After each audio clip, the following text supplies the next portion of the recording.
I think I see a couple of new names in our Zoom roster. Hearty hello and welcome to you. It's great to have new friends, and it's great to see the veteran friends. We can get to know each other on Friday. We have a little group visit on Friday where we can turn our cameras on and say hello and who we are and what's going on if you'd like. It's always an option.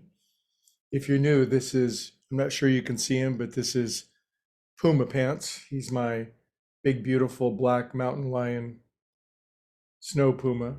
He's 1 year old. He was discovered in the Northern California mountains in the snow when he was a week old, and he's my best meditation buddy. Today, I want to talk to you about. I learn a lot from my cat. I learned from his ability to go from. He can go from 0 to 60 very quickly.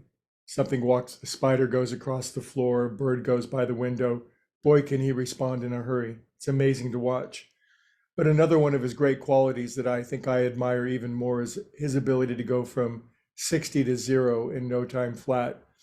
In other words, he can become very active, very activated in his nervous system, operate at most accelerated peak efficiency, and then 40 seconds later be on his back in a sunbeam upside down with his arms up over his head, purry, asleep. And it's like, wow, I could use some of that. And the reason I bring that up, the topic this week, we typically have a topic during the week.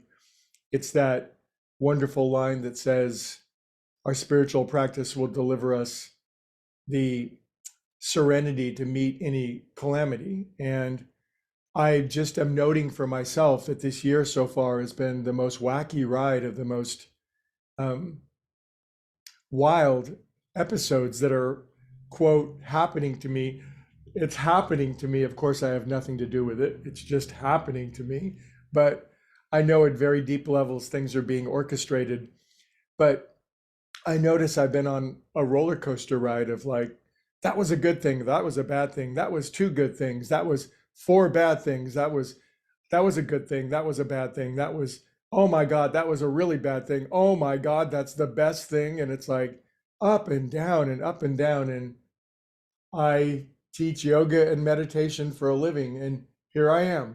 It's like, well, that's charming, isn't it? Don't you want to learn to meditate from me? But I realize that it's exactly the curriculum that I need to be able to find always a deeper sense of groundedness and rootedness and a sense of calm and peace, which I've been seeking my whole life. And I know all of us have our episodes of these.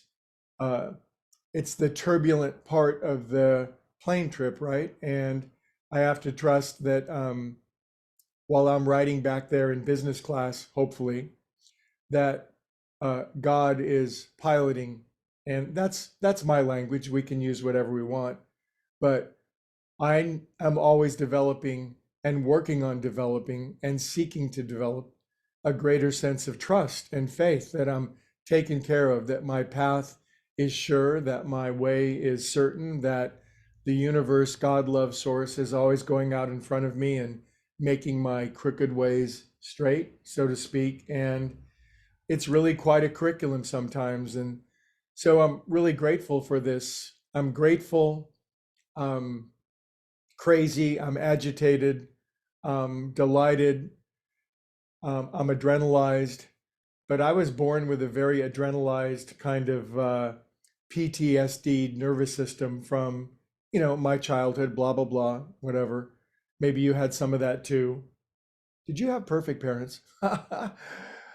But if you did or if you didn't, here we are together, and we're learning that while the surface of our consciousness is very much like the ocean and the storms will blow across it, and there will be wild waves and foam and oil tankers will be turned over and there'll be tornadoes and windspouts on the surface, that about 50 feet below the surface of the ocean and 10,000 feet below that is the most calm and perfect, immovable, glorious, pristine, calm, blissful, inexhaustible resource.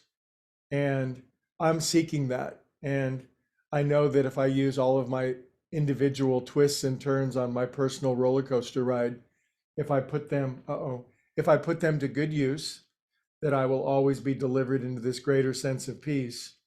And I guess that's the Eastern principle of detachment, isn't it?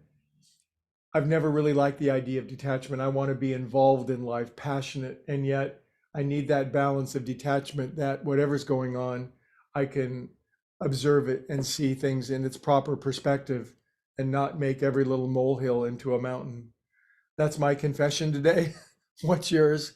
I'll see you tomorrow. And if you're new, welcome. And if you're a veteran, thanks for joining. And we are calm and peaceful souls. See you.